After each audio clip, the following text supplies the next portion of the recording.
I thank the gentleman. I think that what you brought up in your introductory remarks here brings us to three major issues, and I'd like to frame the debate that way as we continue the discussion.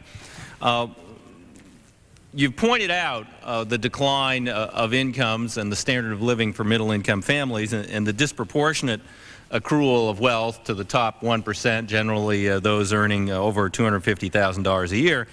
And what I think people would be interested in is what is the majority, the Republican majority's response to that growing disparity of income. Do they have a plan to deal with it? And of course the plan is their tax bill. And the tables on the tax bill are pretty interesting. If we look at the tax bill which passed the House of Representatives by a fairly narrow margin, but with virtual unanimity on the Republican side of the aisle, 71.4% of the benefits of the capital gains tax break are going to go to people who earn over $200,000 a year.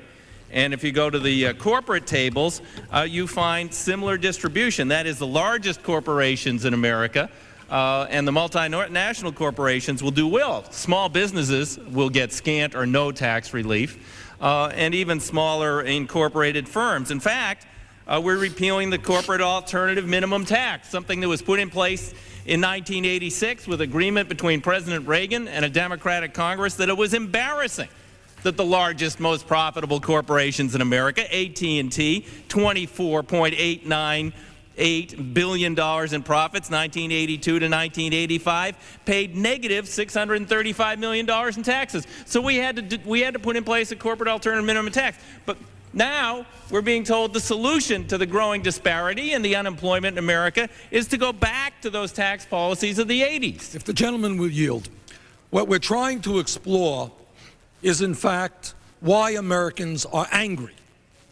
And what I get upset about is people are angry, they should be angry, but to a large degree, they don't know what they are angry about. What the gentleman from Oregon has just said is that in the early 1980s, some of the largest corporations in America, and in America, most of the stock is owned by the wealthiest people.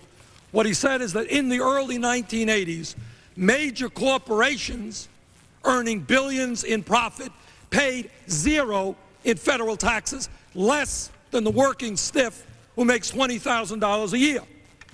And because the Congress, which had passed that legislation, was a little bit embarrassed going back to their districts, they passed a minimum corporate tax law which said to these corporations that after all your lawyers and all your fancy accountants get through going through the tax loopholes, you're still going to have to pay at least something in taxes. And what the gentleman has just described is that several weeks ago, right here on the floor of the House, the Republican leadership voted to repeal that minimum corporate tax. So we're going to go back to those good old days when major corporations paid zero in tax.